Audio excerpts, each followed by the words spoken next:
Hi everyone, and we are live. Let me just share the link to everyone around the world because currently I have to do that marketing.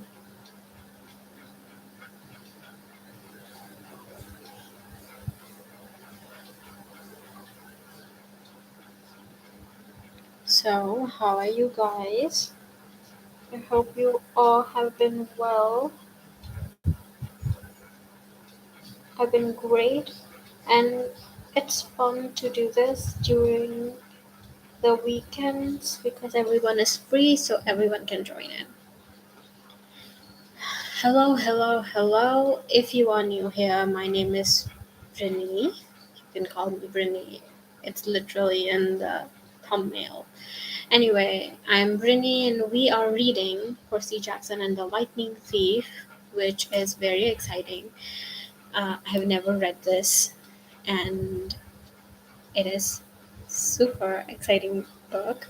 We are on a great adventure. I personally get a huge adrenaline rush every time there is a fight or something is going on. So, anyway, I don't have much to drop details on because I don't do much every day. So, let's just get into the book. Chapter 15. A God Buys Us Cheeseburgers. Imagine a God buying you cheeseburgers.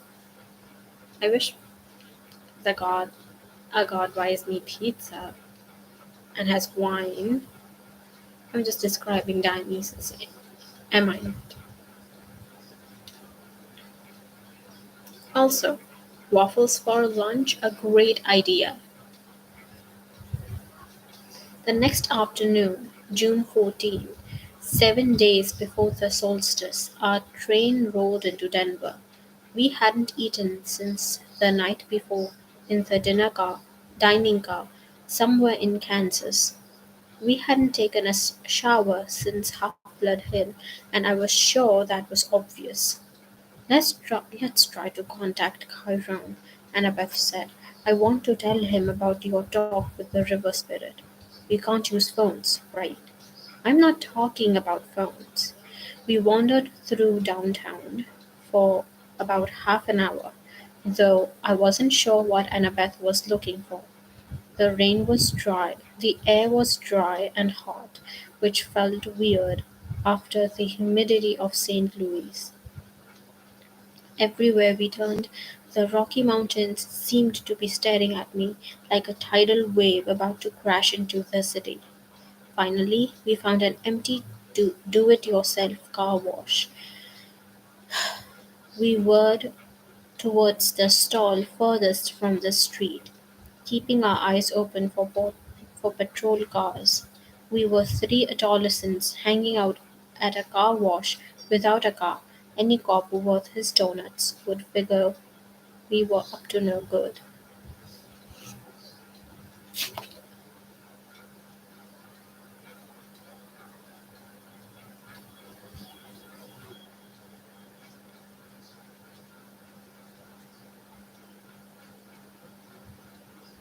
What are we doing exactly? I asked as Grover took out the spray gun. It's 75 cents, he grumbled. I've only got 2 quarters left. Annabeth, don't look at me. The car wiped me out. I fished out my last bit of change and passed Grover a quarter, which left me 2 nickels and a drachma from Medusa's place. Excellent, Grover said. We could do it with a spray bottle, of course, but the connection isn't as good, and my arm gets tired of pumping. What are you talking about? He fed in the quarters and set the knob to fine mist. Iming, instant messaging, iris messaging, messaging, Annabeth corrected. The rainbow goddess Iris carries messages for the gods. If you know how to ask and she's not too busy, she'll do the same for half-bloods. You summon the gods with a spray gun? Grover pointed the nozzle in the air and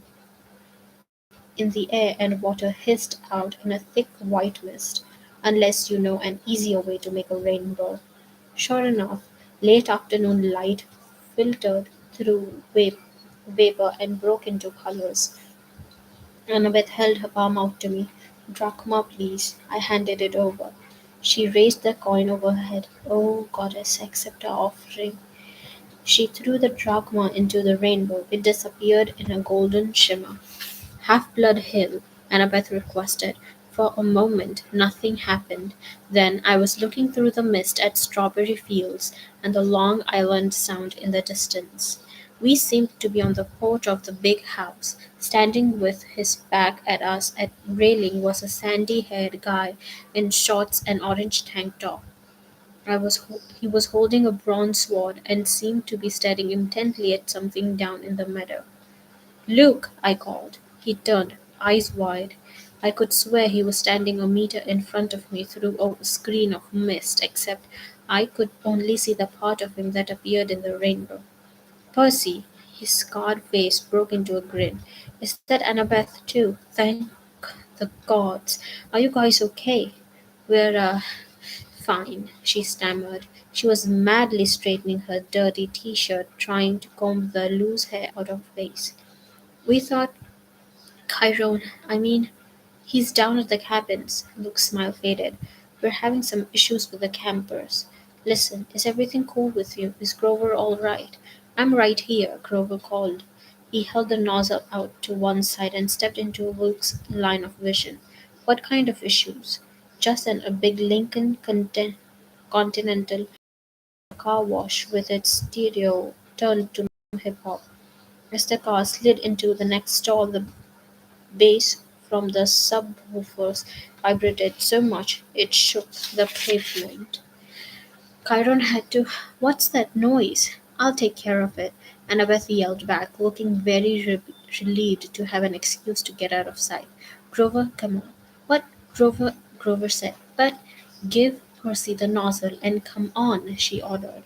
Grover muttered something about girls being harder to understand than Oracle at Delphi.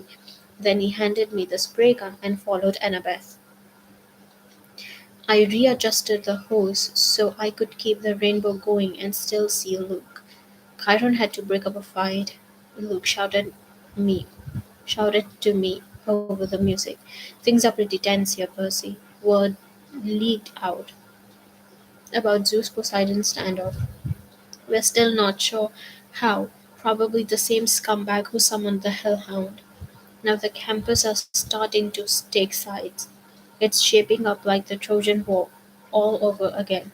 Aphrodite, Ares, and Apollo are backing Poseidon, more or less. Athena is backing Zeus. I shuddered to think that Clarice's cabin would ever be on my dad's side for anything. In the next stall, I heard Annabeth and some guy arguing with each other. Then the music's volume decreased drastically. "So, what's your status?" "Chiron will be sorry he missed you." I told him pretty much everything, including my dreams. It felt so good to see him, to feel like I was back at camp, even for a few minutes, that I didn't realize how long I had talked until the beeper went off on the spray machine and I realized I only had one more minute before the water shut off. "I wish I could be there," Luke told. "We can't help from here, I'm afraid, but listen, it had to be Hades who took the master bolt. He was there at Olympus at winter solstice. I was chaperoning a field trip and we saw him. But Chiron said gods can't take each other's magic items directly." "That's true," Luke said, looking troubled. "Still, Hades has Helmet of Darkness. How could anyone else sneak into the throne room and steal the master bolt? You'd have to be invisible." We were both silent until Luke seemed to realize what he'd said. "Oh, hey," he protested. "I didn't mean Annabeth. She and I have known each other forever. She would never. I mean, she's like a little sister to me." I wondered if Annabeth would like to like that description. In the stall next to us, the music stopped completely. A man screamed in terror. Car doors slammed, and the Lincoln peeled out of the car wash. You'd better go see what that was. Listen, are you wearing flying shoes? I feel better if I know they've done you some good. Oh, yeah. I tried not to sound like a guilty liar. Yeah, they've come in handy. Really? He grinned. They fit and everything? The water shut off. The mist started to evaporate. But, well, take care of yourself out there in Denver. Luke called, his voice getting fainter. And tell Grover it'll be better this time. Nobody will get turned into a pine tree if he just. But the mist was gone. Luke's image faded to nothing. I was alone in a wet, empty car wash stall. Annabeth and Grover came around the corner laughing, but stopped when they saw my face. Annabeth's smile faded. What happened, Percy? What did Luke say? Not much, I lied, my stomach feeling as empty as a big three cabin. Come on, let's find some dinner.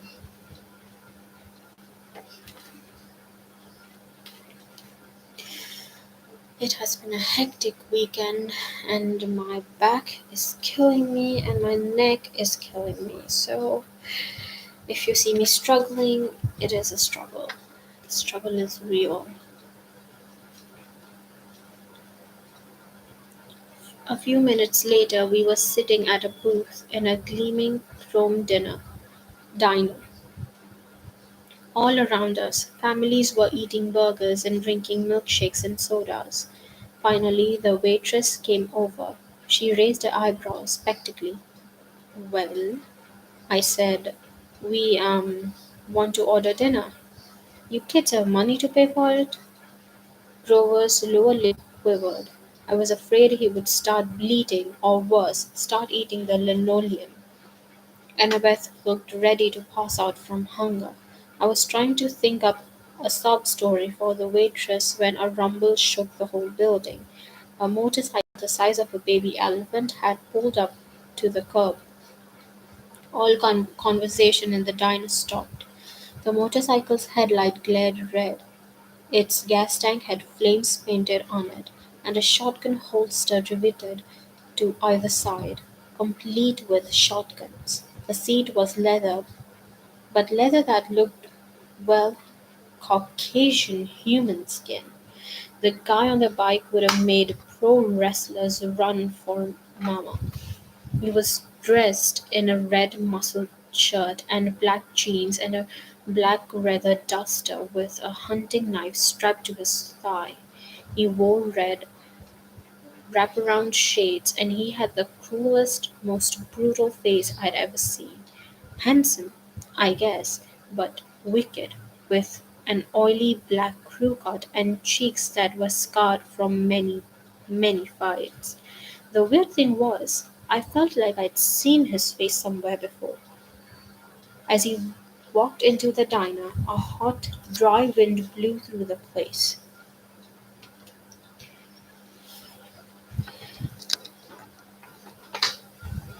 All the people rose as if they were hypnotized, but the biker waved his hand dismissively and they all sat down again.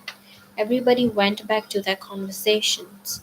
The waitress blinked as if somebody had just pressed the rewind button on her brain. She asked us again, "You kids have money to pay for it?" The biker said, "It's on me." He slid into our booth, which was way too small for him, and crowded Annabeth against the window. He looked up at the waitress, who was gaping at him, and said, "Are you still here?" He pointed at her, and she stiffened. She turned as if she'd been spun around, then marched back towards the kitchen. The biker looked at me. I couldn't see his eyes behind the red shades, but bad feelings started boiling in my stomach. Anger, resentment, bitterness. I wanted to hit a wall. I wanted to pick a fight with somebody. Who did this guy think he was? He gave me a wicked grin. "So, you're old seaweed kid, huh?" I should have been surprised or scared, but Instead, I felt like I was looking at my stepdad, Gabe. I wanted to rip this guy's head off. What's it to you? Annabeth's eyes flashed me a warning. Percy, this is the biker raised his hand. It's okay. I don't mind a little attitude, long as you remember who's the boss. You know who I am, little cousin. Then it struck me why this guy looked familiar. He had the same vicious sneer as some of the kids at Camp Half-Blood, the ones from Cabin 5. You're Clarice's dad, Ares, god of war. Ares grinned and looked and took off his shades. Where his eyes should have been, there was only fire, empty sockets glowing with miniature nuclear explosions. That's right, punk. I heard you broke Clarice's spear. She was asking for it. Probably. That's cool. I don't fight my kids' fights. You know what I'm here for. I heard you were in town. I got a little proposition for you. I don't know, Eddie sounds hot. Toxic, but hot. I don't think he's toxic though. He clearly said, I don't fight my kids' fight. The kid's gonna do what kid's gonna do. I'm not going to speak about it.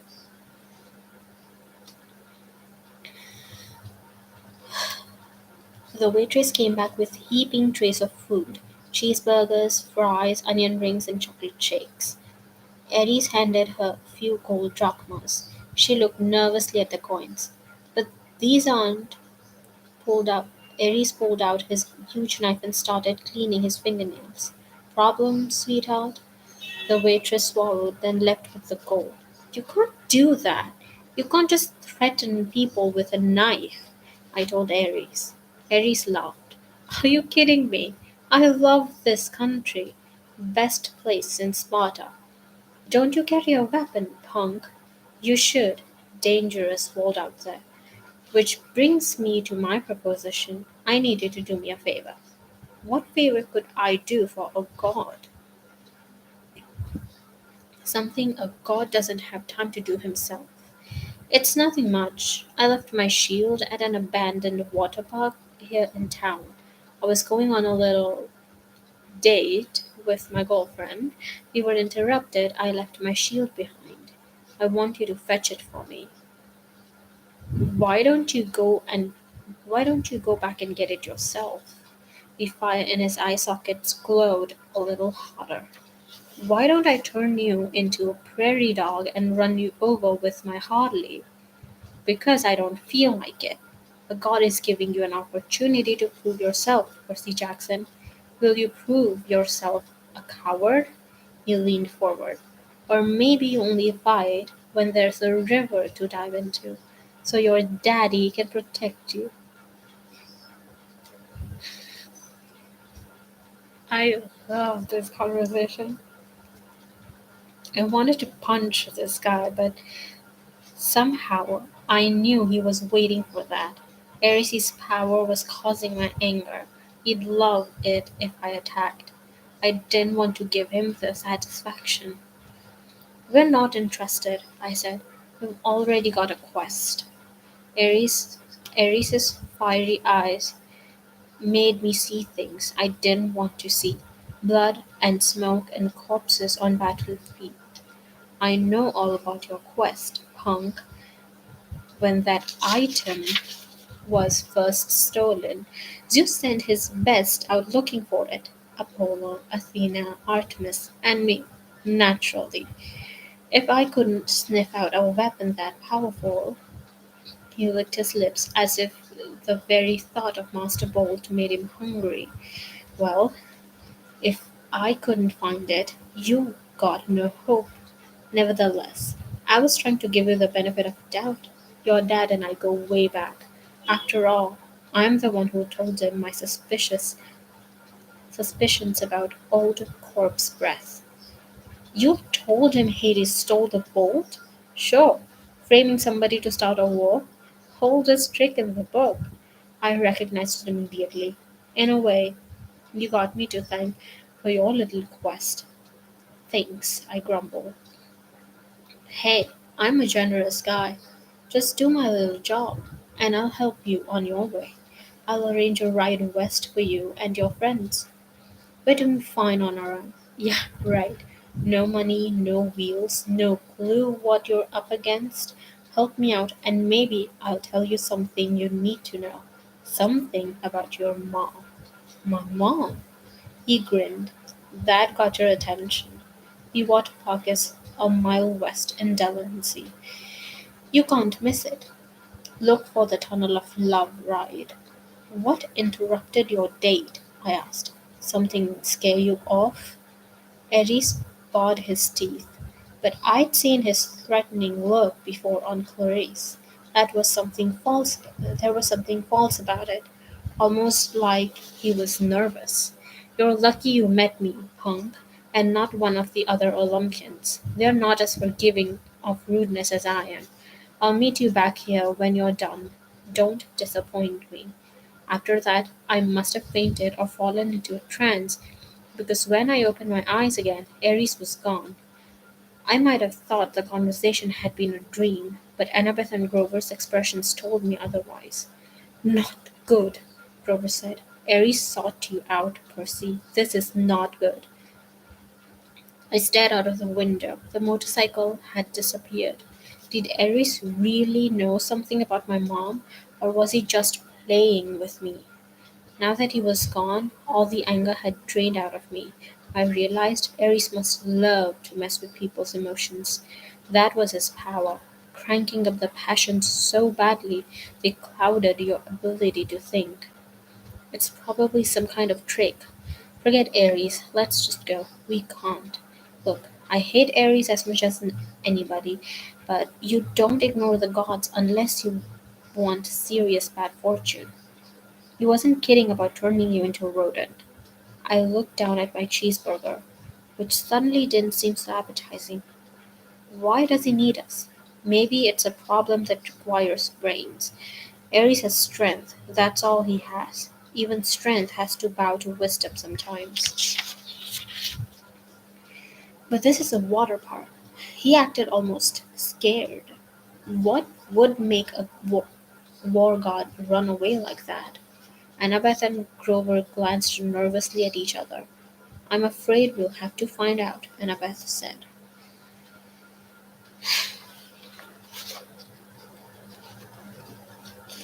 The sun was sinking behind the mountains by the time we found the water park. Judging by the sign, it once had been called Waterland, but now some of the letters were smashed out, so it read What? Rad.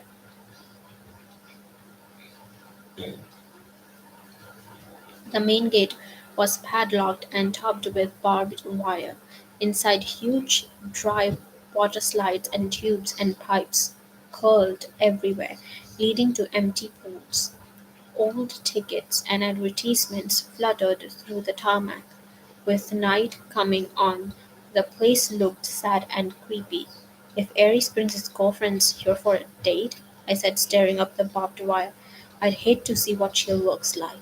Or see, be more respectful, Annabeth warned. Why? I thought you hated Aries. He's still a god, and his girlfriend is very temperamental. You don't want to insult her looks. Who is she, Echidna? No, Aphrodite. No, Aphrodite, Grover said a little dreamily, goddess of love. I thought she was married to somebody. I said, Hephaestus. What's your point? He asked. Oh, I suddenly felt a need to change the subject. So, how do we get in? Maya! Grover's shoes sprouted wings. He flew over the fence, did an unintended somersault in mid-air, then stumbled to a landing on the opposite side. He dusted off his jeans as if he'd planned the whole thing. You guys coming? Annabeth and I had to climb the old-fashioned way, holding down the barbed wire for each other as we crawled over the top. The shadows grew long as we walked through the park, checking out the attractions. There was Ankle Biter Island, Head over veggie, and dude, where's my swimsuit? No monsters came to get us. Nothing made the slightest noise. We found a souvenir shop that had been left open. Merchandise still lined the shelves: snow globes, pencils, postcards, and racks of clothes. Fresh clothes, Annabeth said. Yeah, but you can't just watch me. She snatched an entire row of stuff off the racks and disappeared into changing room.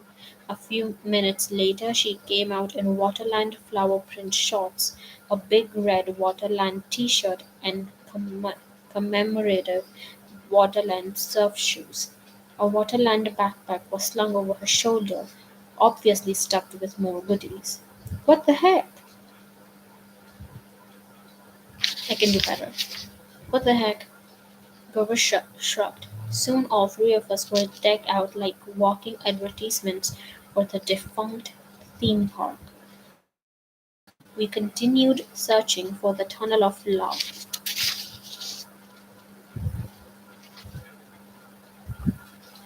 I got the feeling that the whole park was holding its breath. So, Ares and Aphrodite, they have a thing going? I said to keep my mind off the growing dark. That's old gossip, Percy. 3,000-year-old gossip, Annabeth told me. What about Aphrodite's husband? Well, you know, Hephaestus, the blacksmith. He was crippled when he was a baby, thrown off Mount Olympus by Zeus, so he isn't exactly handsome. Clever with his hand and all, but Aphrodite isn't into brains and talent. She likes bikers. Whatever. Hephaestus knows. Oh, sure. He caught them together once. I mean, literally caught them in a golden net and invited all the gods to come and laugh at them. Hephaestus is always trying to embarrass them. That's why they meet out of the way places like that. She stopped, looking straight ahead. In front of us was an empty pool that would have been awesome for skateboarding. It was at least 50 meters across and shaped like a bowl. Around the rim, a dozen bronze statues of Cupid stood guard with wings spread and bows ready to fire. On the opposite side from us, a tunnel opened up, probably where the water flowed into when the pool was full. The sign above read, "Thrill Ride Ola." Thrill Ride Ola. This is not your parents' tunnel of love. Grover crept towards the edge. Guys, look. Marooned at the bottom of the pool was a pink and white two-seater boat with a canopy over the top and little hearts painted all over it. In the left seat, glinting, the fading light was Ares' shield, a polished circle of bronze. This is too easy. So we just walk down here and get it? Annabeth ran her fingers along the face of the nearest Cupid statue. There's a Greek letter carved here. Eta. I wonder. Grover, you smell any monsters? He sniffed the wind. Nothing. Nothing. Like in the ark, and you didn't smell echidna, nothing, or really nothing. Grover looked hurt. I told you that was underground. Okay, I'm sorry. I took a deep breath. I'm going down there. I'll go with you. Grover didn't sound too enthusiastic, but I got the feeling he was trying to make up for what had happened in St. Louis. No, I want you to stay up top with the flying shoes. You're the red baron, remember? I'll be counting on you for backups in case something goes wrong. Grover puffed up his chest a little. Sure, but what could go wrong? I don't know, just a feeling. Annabeth, come with me. Are you kidding? She looked at me as if I'd just dropped from the moon. Her cheeks were bright red. What's the problem now? I demanded.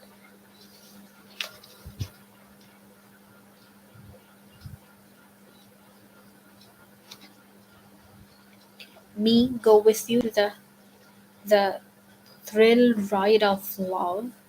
How embarrassing is that? What if somebody saw me? Who's going to see you? But my face was burning now. 2.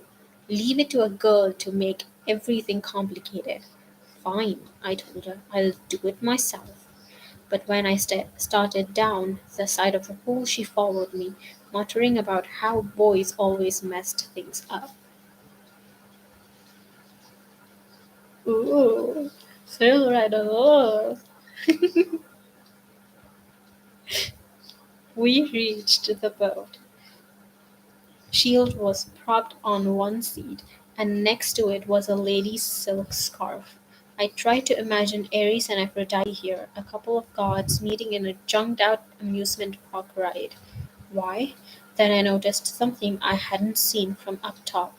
Mirrors all the way around the rim of the pool, facing this spot. We could see ourselves no matter which direction we looked. That must be it. While Ares and Aphrodite were smooching with each other, they could look at their favorite people, themselves. I picked up the scarf. It shimmered pink, and the perfume was i- indescribable. Rose or mountain laurel, something good. I smiled, a little dreamy, and was about to rub the scarf against my cheek when Annabeth ripped it out of my hand and stuffed it in her pocket. Oh, no, you don't. Stay away from that love magic. What? Just get the shield, seaweed brain, and let's get out of here. The moment I touched the shield, I knew we were in trouble. My hand broke through something that had been connecting it to the dashboard. A cobweb, I thought. But then I looked at a strand of it on my palm and saw it was some kind of metal filament, so fine it was almost invisible. A tripwire. Wait, too late. There's another Greek letter on the side of boat, another eta. This is a trap. Noise erupted all around us, of a million gears grinding, as if the whole pool were turning into one giant machine. Grover yelled, "Guys!" Up on the rim, the Cupid statues were drawing their bows into firing position. Before I could suggest taking cover, they shot, but not at us. They fired at each other, across the rim of the pool. Silky cables trailed from the arrows, arching over the pool and anchoring where they landed to form a huge golden asterisk. Then smaller metallic threads started toward weaving together magically between the main strands, making a net. We have to get out.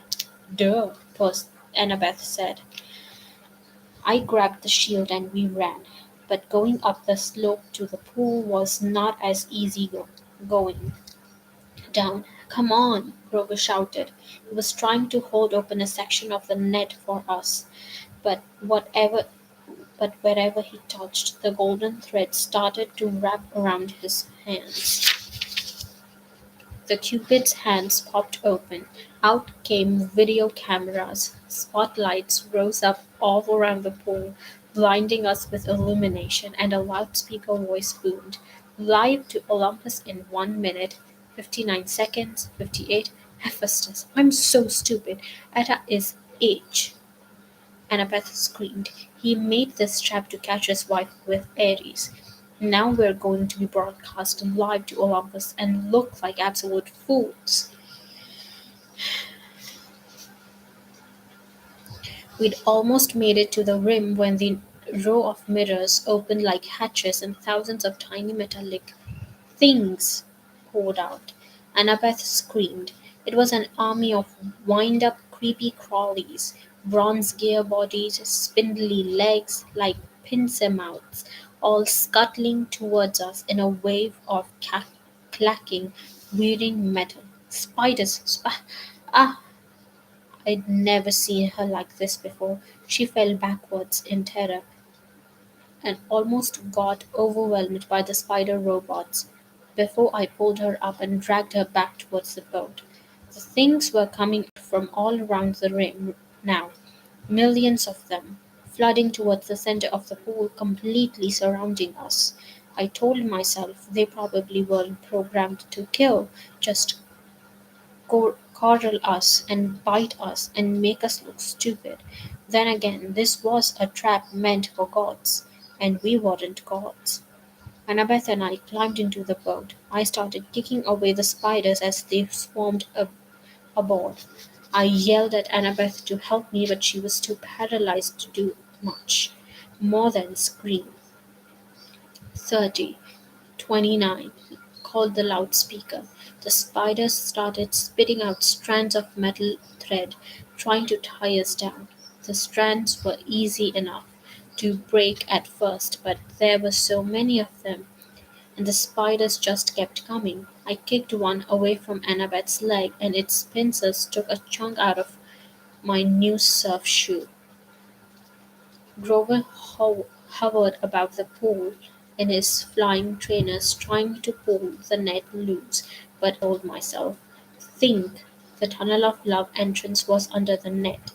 We could use it as an exit, except that it was blocked by million robot spiders. 15, 14, water, I thought. Where does the ride's water come from? Then I saw huge water pipes behind the mirrors, where the spiders had come from, and up above the net, next to one of the cupids, a glass windowed booth that must be the controller's station. Grover, I yelled, get into the booth, find the on switch, but do it. It was a crazy hope, but it was our only chance. The spiders were all over the pro pro of the boat now. Annabeth was screaming her head off. I had to get us out of here. Grover was in the controller's booth now, slamming away the buttons. 5, 4. Grover looked up at me hopelessly, raising his hands. He was letting me know he'd pushed every button, but still nothing was happening. I closed my eyes and thought about waves, rushing water, the Mississippi River. I felt a familiar tug in my gut. I tried to imagine that I was dragging the ocean all the way to Denver. 2, 1, 0. Water exploded out of pipes. It roared into the pool, sweeping away the spiders. I pulled Annabeth into the seat next to me and fastened her seat belt just as the tidal wave slammed into our boat. Over the top, whisking the spiders away and dousing us completely, but not capsizing us. The boat turned, lifted in the flood, and spun in circles around the whirlpool. The water was full of short-circuiting spiders, some of them smashing against the pool's concrete wall with such force they burst. Spotlights glared down at us. The Cupid cams were rolling live to Olympus, but I could only concentrate on controlling the boat. I willed it to ride the current, to keep away from the wall. Maybe it was my imagination, but the boat seemed to respond. At least it didn't break into a million pieces. We spun around one last time, the water level now almost high enough to shred us against the metal net. Then the boat's nose turned towards the tunnel and we rocketed through into the darkness. Annabeth and I held tight, both of us screaming as the boat shot curls and hugged corners and took 45-degree plunges past pictures of Romeo and Juliet and bunch of other Valentine's Day stuff. Then we were out of the tunnel, the night air whistling through our hair as the boat barreled straight towards the exit.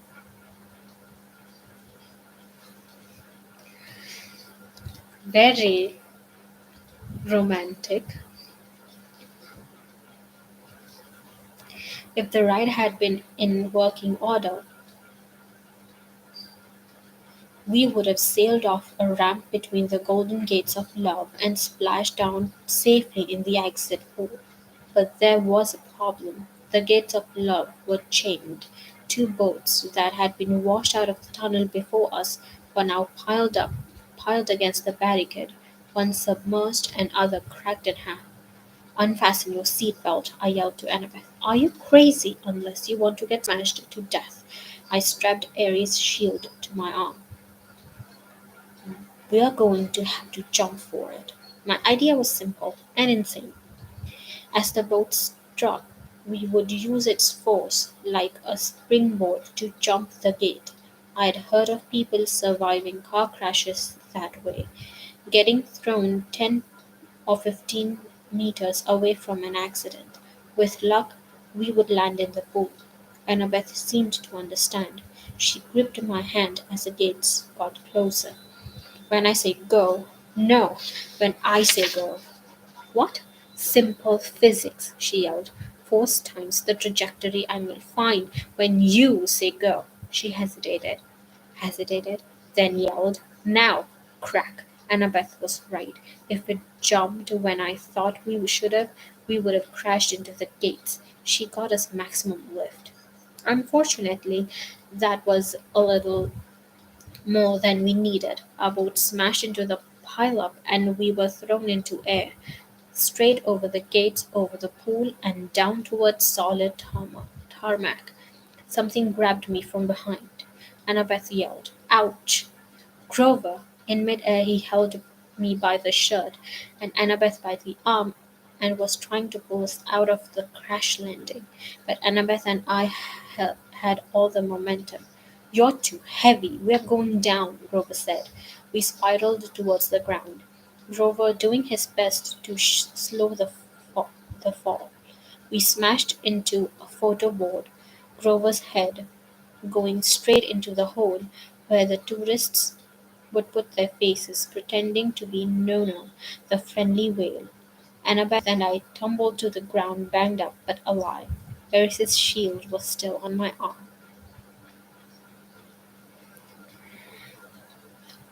Once we caught our breath, Annabeth and I got Grover out of the photo board and thanked him for saving our lives. I looked back at the thrill ride of love. The water was subsiding. Our boat had been smashed to pieces against the gates. 100 meters away, at the entrance pool, the cupids were still filming. The statues had swindled so that their camera were trained straight onto us, the spotlights on our faces. Show's over, I yelled. Thank you, good night. Percy, the cupids turned back to the original positions. The lights shut off. The park went quiet and dark again, except for the gentle trickle of water from Thrill Ride of Love's exit pool. I wondered if Olympus had gone to a commercial break or if our ratings had been any good. I hated being teased. I hated being tricked. And I had plenty of experience handling bullies who liked to do that stuff to me. I hefted the shields on my arm and turned to my friends. We need to have a little talk with Aries. Oh my god, that was exciting. So, like I said, I just had read to the part where Aries buys some cheeseburgers, and that's about it.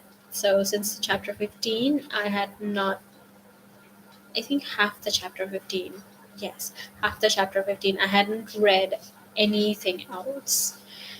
So this is actually where you can see my actual live reactions, and I think it is going to be very, very much fun from now on. It's not much.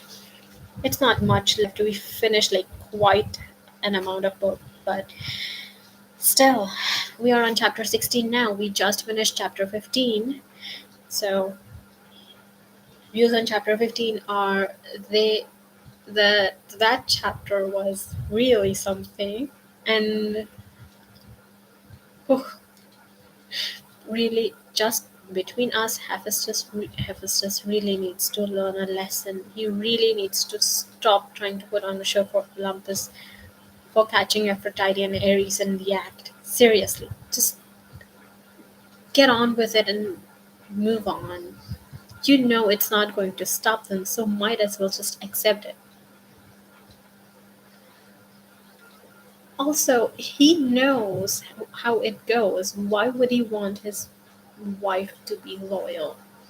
She is clearly, literally the goddess of love. Why would a goddess of love be satisfied by one lover? He needs to understand this. Seriously, someone really needs to have a talk with Hephaestus. This was unacceptable. Give women a privacy.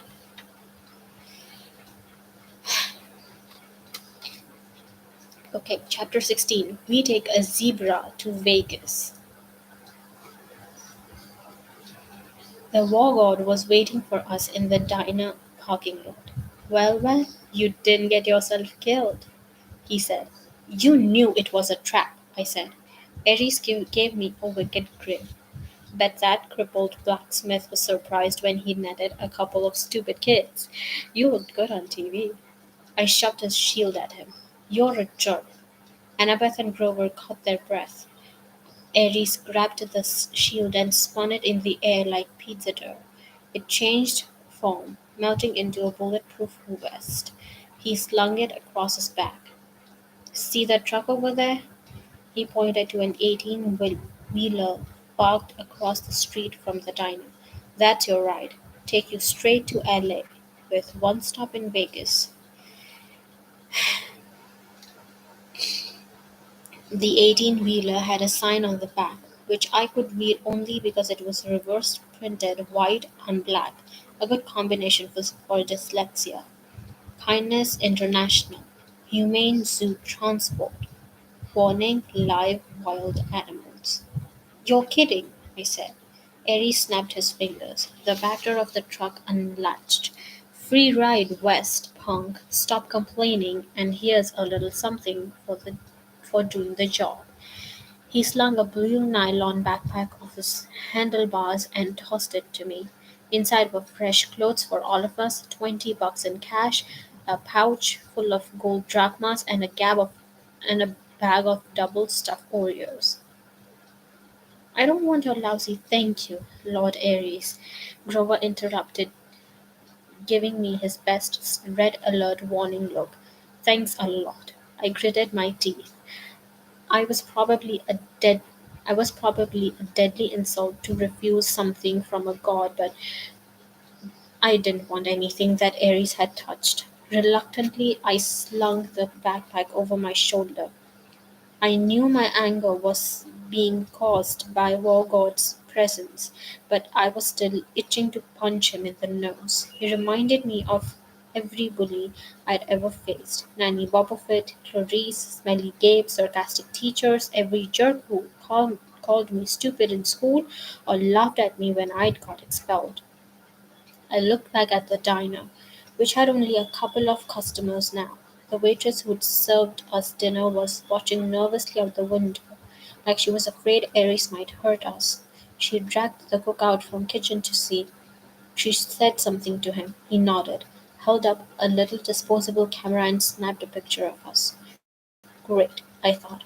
We'll make the papers again tomorrow. I imagined the headline: 12-year-old outlaw beats up the defenseless biker. You owe me one thing, I told Aries, trying to keep my voice level. You promised me information about my mother. You sure you can handle the news? He kick-started his motorcycle. She's not dead. The ground seemed to spin beneath me. What do you mean? I mean she was taken away from the Minotaur before she could die. She was turned into a shower of gold, right? That's metamorphosis. Not dead. She's being kept. Kept why? You need to study war, punk. Hostages. You take somebody to control somebody else. Nobody's controlling me. Oh, yeah? See you around, kid. He laughed. I balled up my fists. You're pretty smug, Lord Ares, for a guy who runs from Cupid's statues. Behind his sunglasses, fire glowed. I felt a hot wind in my hair. We'll meet again, Percy Jackson. Next time you're in a fight, watch your back. He revved his Harley, then roared off down Delancey Street. That was not smart, Percy, Annabeth said. I don't care. You don't want a god as your enemy, especially not that god.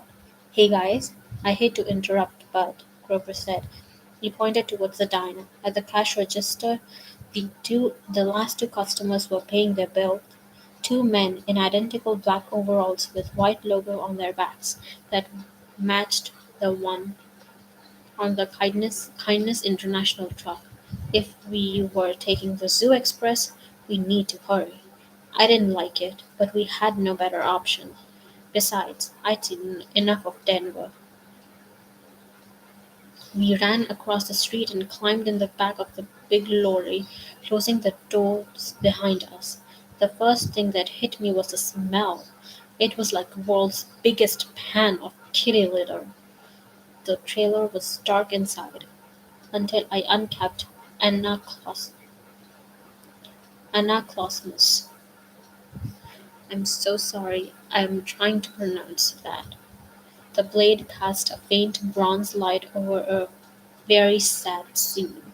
Sitting in a row of filthy metal cages were three of the most pathetic zoo animals I'd ever held: a zebra, a male albino lion, and some weird antelope thing I didn't know the name for.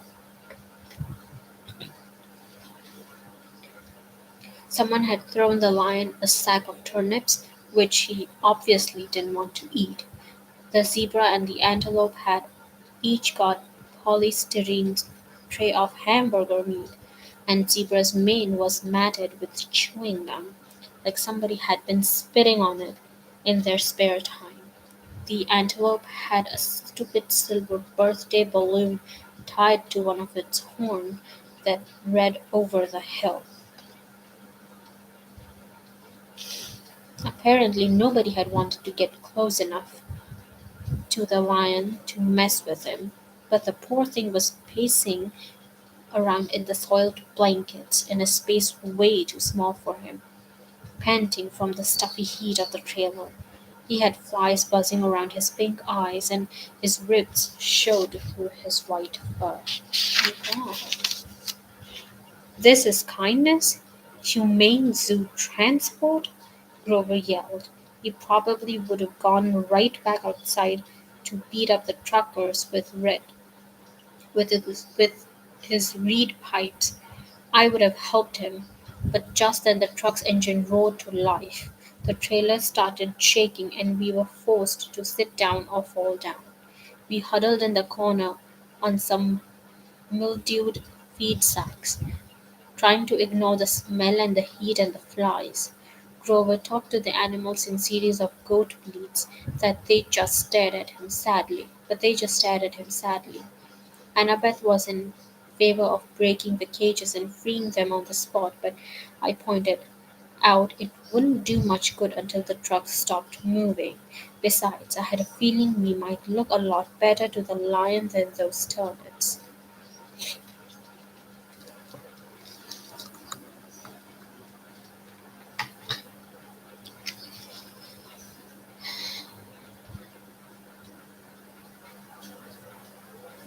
I found a water jug, refilled their bowls, then used Anaclosmus to drag the mismatched food out of their cages. I gave the meat to the lion and turnips to the zebra and the antelope. Grover calmed the antelope down while Annabeth used her knife to cut the balloon off his horn. She wanted to cut the gum out of Zebra's mane too, but we decided that we decided that would be too risky with the truck bumping around. We told Grover to promise the animals would help them more in the morning. Then we settled in for the night. Grover curled up on a turnip sack, and Annabeth opened our bag of double-stuffed Oreos and nibbled on one half-heartedly. I tried to cheer myself by concentrating on the fact that we were halfway to our destination. It was only June 14th. The solstice wasn't until 21st. We could make it in plenty of time. On the other hand, I had no idea what to expect next. The gods kept toying with me. At least Hephaestus had the decency to be honest about it. He'd put up cameras and advertised me as entertainment.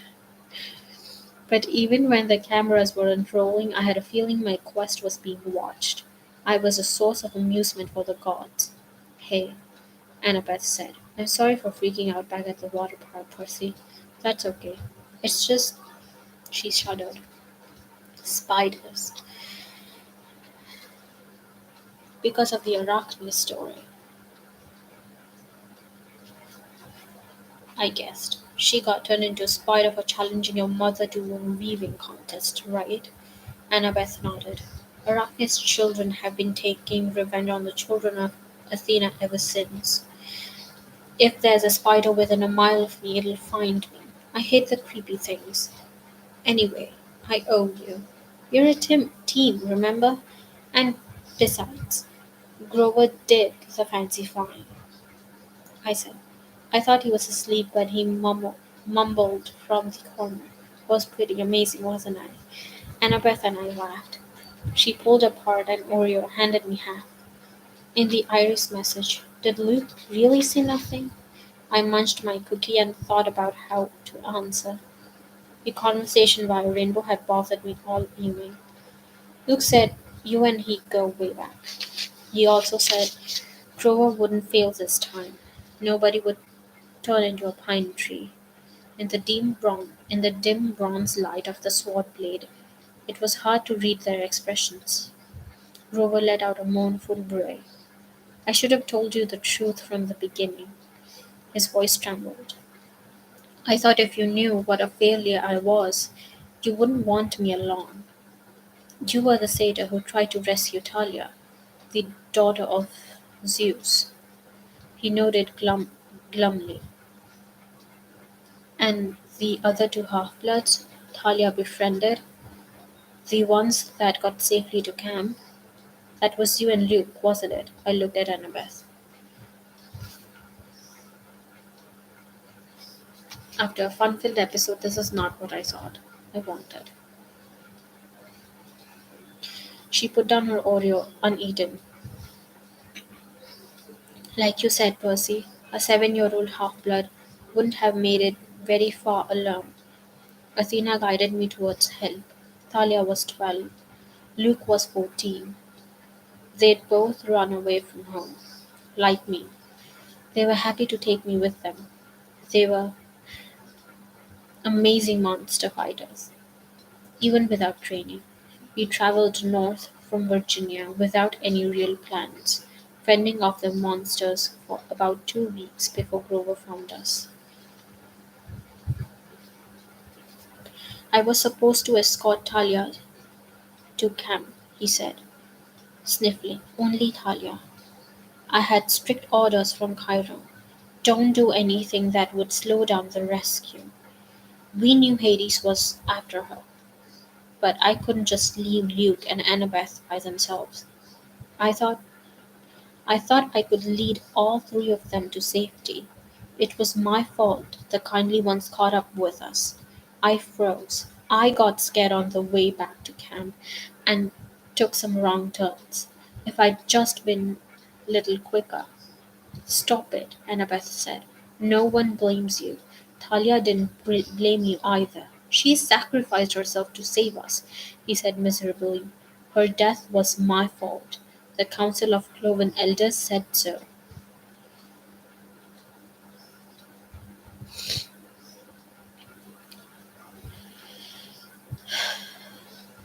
Because you wouldn't leave two other half-bloods behind? That's not fair. Percy's right, Annabeth said. I wouldn't be here today if it weren't for you, Grover. Neither would Luke. We don't care what the council says. Grover kept sniffling in the dark. It's just my luck. I'm the lamest theater ever. And I find the two most powerful half-bloods of the century, Thalia and Percy. You're not lame, Annabeth insisted. You've got more courage than any satyr I've ever met. Name one who would dare go up to the underworld. I bet Percy's really glad you're here right now. She kicked me in the shin. Yeah, I said, which I would have done even without the kick. It's not luck that you found Thalia and me, Grover. You've got the biggest heart of any satyr ever.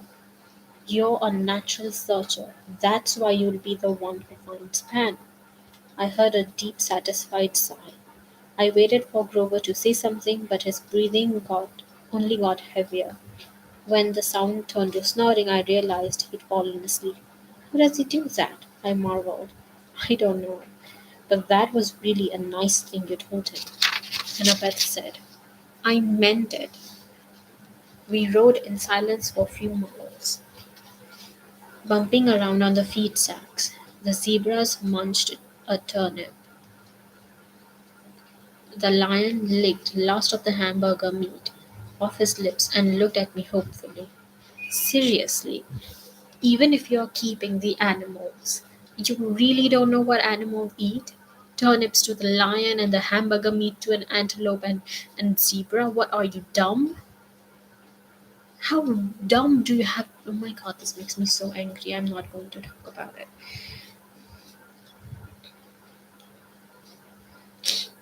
Annabeth rubbed her necklace like she was thinking deep strategic thoughts.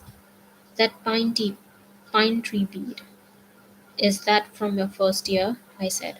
She looked. She hadn't realized what she was doing. Yeah. Every August, the counselors pick the most important event of the summer and they paint it on the year's beads. I've got Thalia's pine tree, a Greek trireme on fire, a centaur in a prom dress. Now that was a weird summer. And the college ring is your father's? That's none of your. Yeah, yeah, it is. She stopped herself. You don't have to tell me. No, it's okay. She took a shaky breath. My dad sent it to me folded up in a letter 2 summers ago.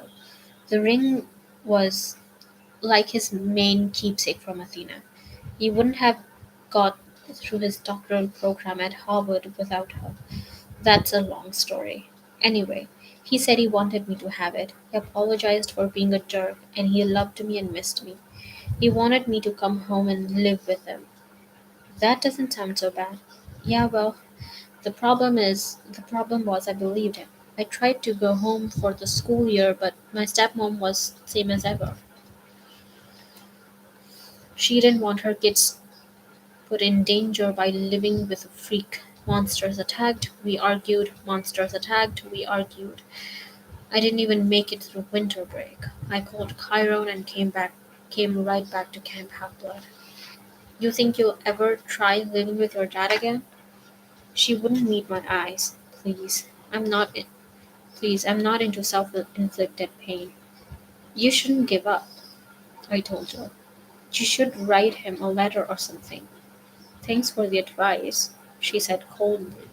But my father's made his choice about who he wants to live with. We passed another few miles of silence. So if the gods fight, will things line up the way they did with the Trojan War? Will it be Athena versus Poseidon? I asked. She put her head against the backpack Ares had given us and closed her eyes. I don't know what my mom will do. I just know I'll fight next to you. Oh my god. Oh my god, that was so sweet. Why? Because you're my friend, seaweed brain. Any more stupid questions? I couldn't think of an answer for that. Fortunately, I didn't have to. Annabeth was asleep. Hold on, I need to mark that line. That line is too sweet to let go.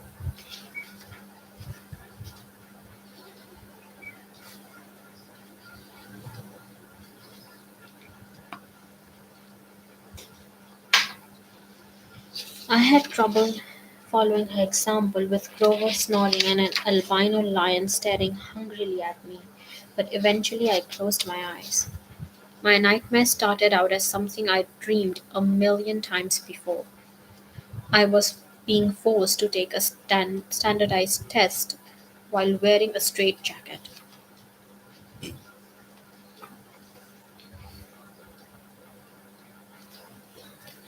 All the other kids were going out to recess, and the teacher kept saying, "Come on, Percy, you're not stupid, are you? Pick up your pencil."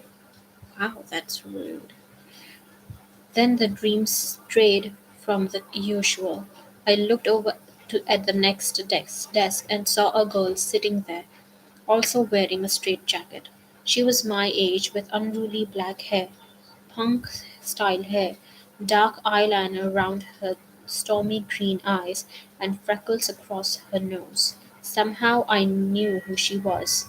She was Talia, daughter of Zeus. She struggled against the straitjacket, glared at me in frustration, and snapped, "Well, seaweed brain, one of us has to get out of here." She was right, my dream self thought. "I'm going back to that cavern. I'm going to give Hades a piece of my mind." The straitjacket melted off me. I, I fell through the classroom floor. The teacher's voice changed until it was cold and evil, echoing from the depths of a great chasm. "Percy Jackson," it said. "Yes, the exchange went well, I see." I was back in the dark cavern, spirits of the dead drifting around me. Unseen in the pit, the monstrous thing was speaking, but this time it wasn't addressing me. The mumbling, the numbing power of its voice seemed directed somewhere else. "And he suspects nothing?" it asked. Another voice, one I almost recognized, answered at my shoulder. "Nothing, my lord. He's as ignorant as the rest." I looked over, but no one was there. The speaker was invisible. Deception upon deception, the thing in the pit mused aloud. "Excellent. Truly, my lord," said the voice next to me. "You are all well named, the crooked one. But was it really necessary? I could have brought you what I stole directly." "You?" the monster said in scorn. "You have already shown your limits. You would have failed me completely had I not intervened." "But, my lord—" "Peace, little servant. Our 6 months have brought us much. Zeus's anger has grown. Poseidon has played his most desperate card. Now we shall use it against him. Shortly you shall have the reward you wish, and your revenge, as soon as both items are delivered in my hands. But wait, he's here." "What? You summoned him, my lord?" The invisible servant suddenly sounded tense. "No." The full force of Monster's attention was now pouring over me, freezing me in the place. Blast his father's blood! He's too changeable, too unpredictable. The boy brought himself hither. "Impossible!" the servant cried. "For a weakling such as you, perhaps."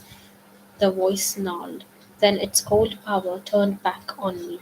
"So, you wish to dream of your quest, young half-blood? Then I will oblige."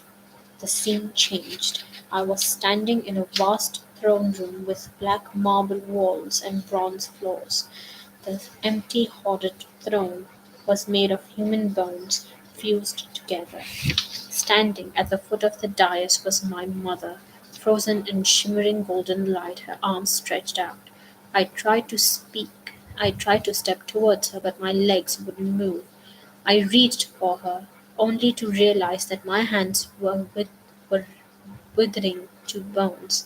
Grinning skeletons in Greek armor crowded around me, draping me with silk robes, wreathing my head and with laurels, and smoked with chimera poison burning into my scalp.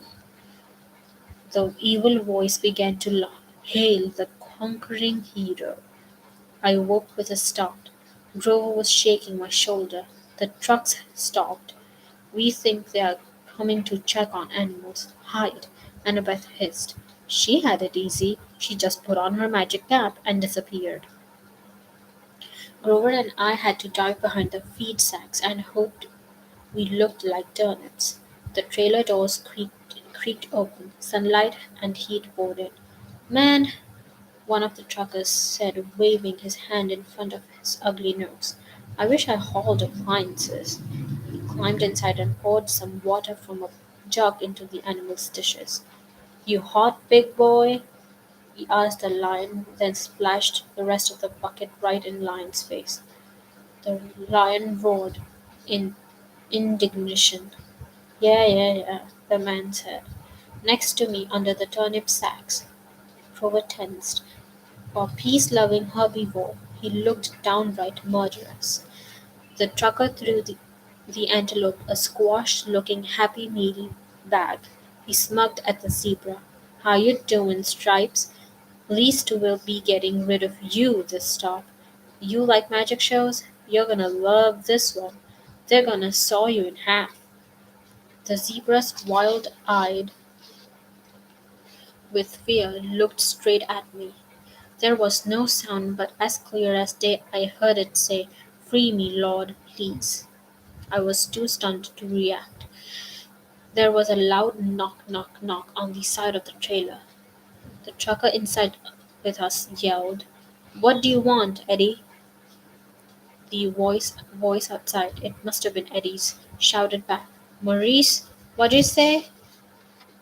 "What are you banging for?" Knock, knock, knock. Outside Eddie yelled, "What banging?" Our guy Maurice rolled his eyes and went back outside, cursing at Eddie for being an idiot. A second later, Annabeth appeared next to me. She must have done the banging to get Maurice out of the trailer. "This transport business can't be legal." "No kidding," Grover said. He paused, as if listening. "The line says these guys are animal smugglers." "That's right," the zebra's voice said in my mind. This just keeps getting weirder and weirder. "We've got to free them," Grover said. He and Annabeth both looked at me, waiting for my lead. I heard the zebra talk, but not the lion. Why? Maybe it was another learning disability. I could only understand zebras. Then I thought, horses. What had Annabeth said about Poseidon creating horses? Was a zebra close enough to a horse? Was that why I could understand it? The zebra said, "Open my cage, Lord, please. I'll be fine after that." Outside, Eddie and Maurice were still yelling at each other, but I knew they'd be coming inside to torment the animals again any minute. I grabbed Riptide and slashed Lock off the zebra's cage. The zebra burst out. It turned to me and bowed. "Thank you, Lord." Grover held up his hand and said something to Zebra in a goat talk like a blessing. Just as Maurice was poking his head back inside to check out the noise, the zebra leaped over him and into the street. There was yelling and screaming and cars honking. We rushed to the door of the trailer in time to see Zebra galloping down a wide boulevard lined with hotels and casinos' neon signs. We just realized we just released a zebra in Las Vegas. Maurice and Eddie ran after it, with a few policemen running after them, shouting, "Hey, you need a permit for that?" Now would be a good time to leave. "The other animals first," Grover said. I cut the logs with my sword. Grover raised his hands and spoke both goat blessing he'd used for zebras. "Good luck," I told the animals. The antelope and the lion burst out of its cage and went off together into the streets. Some tourists screamed, most just backed off and took pictures, probably thinking one it was some kind of stunt by one of the casinos. "Will the animals be okay?" I asked Grover. "I mean, the desert and all?" "Don't worry," he said. "I placed a satyr sanctuary on them." "Meaning?" "Meaning they'll reach the wild safely. They'll find water, food, shade, whatever they need until they find a safe place to live." "Why can't you place a blessing like that on us?" I asked. "It only works on wild animals." "So it would only affect Percy," Annabeth reasoned. "Hey," I protested. "Kidding," she said. "Come on, let's get out of this filthy truck." We stumbled out into the desert afternoon. It was 40 degrees easy, and we must have looked like deep fried vagrants, but somebody was too interested in the wild animals to pay as much attention. We passed the Monte Carlo and the MGM. We passed pyramids, a pirate ship, and the Statue of Liberty, which was pretty small replica, but still made me homesick. It was I wasn't sure what we were looking for. Maybe just a place to get out of the heat for a few minutes, find a sandwich and a glass of lemonade, make a new plan for getting west. We must have taken a wrong turn because we found ourselves at a dead end, standing in front of Lotus Hotel and Casino. The entrance was a huge neon flower, the petals lighting up and blinking. No one was going in or out, but the glittering chrome doors were open, spilling out air conditioning that smelled like flowers. Lotus blossom, maybe. I'd never smelled one, so I wasn't sure. The doorman smiled at us. Hey kids, you look tired. You want to come in and sit down? I'd learned to be suspicious the last week or so. I figured anybody might be a monster or a god. You just couldn't tell. But this guy was normal. One look at him and I could see. Besides, I was re- I was relieved to hear somebody who sounded sympathetic that I nodded and said we'd love to come inside. Inside we took one look around and Grover said, "Whoa." The whole lobby was giant game room. And I'm not talking about cheesy old Pac-Man games or slot machines. There was an inside water slide snaking around the glass elevator, which went straight up at least 40 floors. There was a climbing wall on the side of the building and an indoor bungee jumping bridge. There were virtual reality suits with working laser guns and hundreds of video games, each the size of widescreen TV. Basically, you name it, this place had it. There were a few other kids playing, but not that many. No waiting for any of the games. There were waitresses and snack bars all around, serving every kind of food you can imagine. Hey, a bellhop said. At least I guessed he was a bellhop. He wore a white and yellow Hawaiian shirt with lotus design,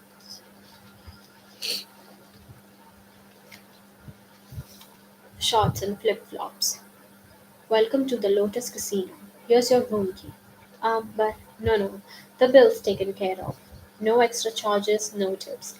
Just go on up to the top floor, room 4001. If you need anything, extra bubbles for the hot tub or ski targets for shooting range or whatever, just call the front desk.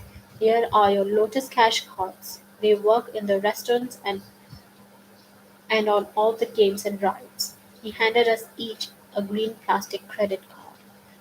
I knew there must be some kind of mistake. Obviously, he thought we were some millionaire's kids. But I took the card and said, "How much is on here?"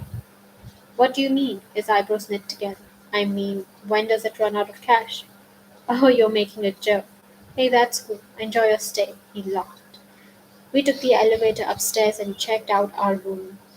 It was a suite, with three separate bedrooms and a bar stocked with candy, sodas, and crisps, a hotline to room service, fluffy towels and waterbeds and feather pillows, a big screen television with satellite and high-speed internet. The balcony had its own hot tub, and sure enough, there was a skeet shooting machine with a shotgun, so you would launch clay pigeons right out all over the Las Vegas skyline and plug them with your gun. I didn't see how that could be legal, but I thought it was pretty cool.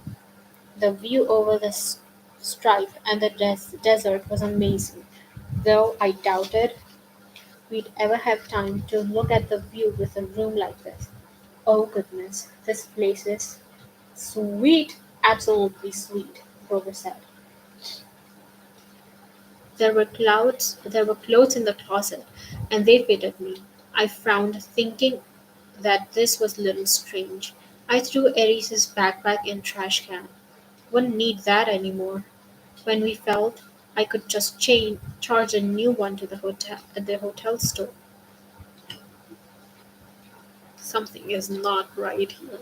Something is definitely not right. How the hell are they not? Why do they think this is normal? I took a shower, which felt awesome after a week of grimy travel. I changed clothes, ate a bag of crisps, drank 3 Cokes, and came out feeling better than I had in a long time. In the back of my mind, some small popcorn kept nagging me. Problem. Oh my god. Small problem kept nagging me, not popcorn. Guess someone's hungry. I'd had a dream or something. I needed to talk to my friends, but I was sure it could wait. I came out of the bedroom and found that Annabeth and Grover had also showered and changed clothes. Grover was eating crisps to his heart's content while Annabeth cranked up the National Geographic channel. All those stations, and you turn to National Geographic. Are you insane? I told her. It's interesting. I feel good. I love this place, Grover said. Without his even realizing, the wings sprouted out of his shoes and lifted him a foot off the ground, then back down again. So what now? Sleep? Annabeth asked. Grover and I looked at each other and grinned. We both held up our green plastic Lotus cash cards. Playtime, I said. Yes, this is how typical 12-year-olds should react. I couldn't remember the last time I had so much fun. I came from a relatively poor family. Our idea of splurge was eating out at Burger King and renting a video. A 5-star Vegas hotel? Forget it. I bungee jumped the lobby 5 or 6 times, did a slide, snowboarded the artificial ski slope, and played virtual reality laser tag and FBI sharpshooter. I saw Grover a few times going from game to game.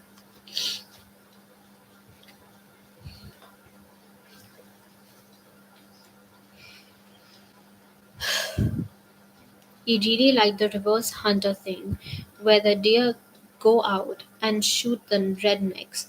I saw Annabeth playing trivia games and other brainiac stuff. They had this huge 3D sim game where you build your own city and you could actually see the holographic buildings rise on the display board. I didn't think much of it, but Annabeth loved it. I'm not sure when I first realized something was wrong. Probably it was when I noticed the guy standing next to me at VR Sharpshooters. He was about 13, I guess, but his clothes were weird. I thought he was some elvish impersonator's son. He wore bell bottoms and a red t shirt with black piping, and his hair was permed and gelled like a New Jersey girl's homecoming night. We played a game of sharpshooters together, and he said, "Groovy, man. Been here 2 weeks, and the games keep getting better and better." Groovy? Later, while we were talking, I said something rocked, and he looked at me kind of puzzled, as if he'd never heard of the word used that way before.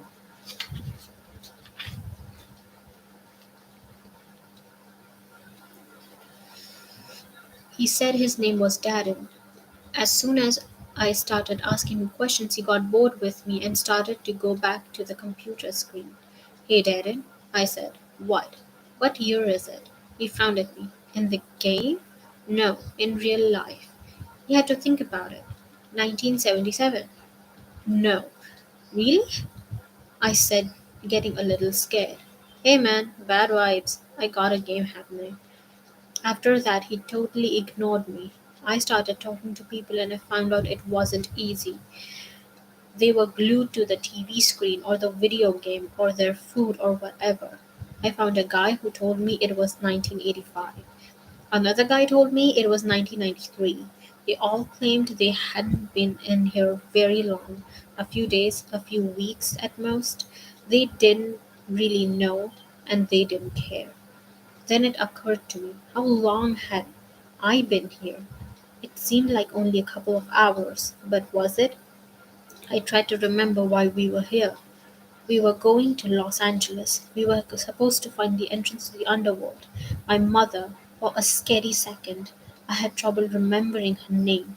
Sally. Sally Jackson. I had to find her. I had to stop Hades from causing World War III. I found Annabeth still building her city. Come on, we've got to get out of here. No response. I shook Annabeth. I shook her. Annabeth, what? She looked up annoyed. We need to leave. Leave? What are you talking about? I've just got the towers. This place is a trap. She didn't respond until I shook her again. What? Listen, the underworld, our quest. Oh, come on, Percy, just a few more minutes. Annabeth, there are people here from 1990s, from 1977, kids who have never aged. You check in, you stay forever. So, can you imagine a better place? I grabbed her wrist and yanked her away from the gate. Hey! She screamed and hit me, but nobody else even bothered looking at us. They were too busy. I made her look directly in my eyes. I said, spiders, large, hairy spiders. That jarred her. Her vision cleared. Oh my gods, how long have we? I don't know, we've got to find Grover. We went searching and found him still playing virtual deer hunter. Grover, we both shouted. Die, human! Die, silly, polluting, nasty person, he said. Grover! He turned the plastic gun on me and started clicking as if I were just another image from the screen. I looked at Annabeth and together we took Grover by the arms and dragged him away. His flying shoes sprang to life and started tugging his legs in the other direction as he shouted, no, I just got to a new level, no! The Lotus bellhop hurried up to us. Well, now, are you ready for your platinum cards? We're leaving. Such a shame, he said, and I got the feeling that he really meant it, that we'd be breaking his heart if we went. We just added new floor full of games for platinum card members. He held out the cards, and I wanted one. I knew that if I took one, I'd never leave. I'd stay here, happy forever, playing games forever, and soon I'd forget my mom and my quest and maybe even my own name. I'd be playing virtual rifleman with groovy disco Darren forever. Grover reached for the cards, but Annabeth yanked back his arms and said, no thanks. We walked towards the door, and as we did, the smell of the food and the sound in the games seemed to get more and more inviting. I thought about our rooms upstairs. We could just stay the night, sleep in a real bed for once. Then we burst through the doors of Lotus Casino, ran down sidewalk. It felt like afternoon, about the same time of day we'd gone into the casino, but something was wrong. Weather had completely changed. It was stormy, with heat lightning flashing out in the desert. Aries' backpack was slung over my shoulder, which was odd because I was sure I'd thrown it in the trash can in room 4001. But at the moment I had other problems to worry about. I ran to the nearest newspaper stand and read the year first. Thank the gods, it was the same year it had been when we went in. Then I noticed the date, June 20th. We had been in Lotus Casino for 5 days. We only had one day left until the summer solstice, one day to complete our quest. That was a really long chapter and so much adventure, so much emotions went into that. I genuinely thought I was reading chapter 17 because chapter 16 just got so long. Anyway, just one day left for summer solstice, and we had like 5 more chapters to go. I don't think I can handle this. This is getting too much for me. Anyway, thank you so much for watching, and stay tuned for tomorrow again, I guess. I had fun reading Percy Jackson with you, and I hope you have fun reading it with me. If you do have the book, do not hesitate to bring it out and share your thoughts, your ideas, and your crazy stories about it in the comment section. And don't forget to like and subscribe so that you can stay tuned to every time I go live. And make sure to click the bell icon because that is apparently a very important part of all of this. Thank you so much for joining, and I will see you tomorrow. Bye.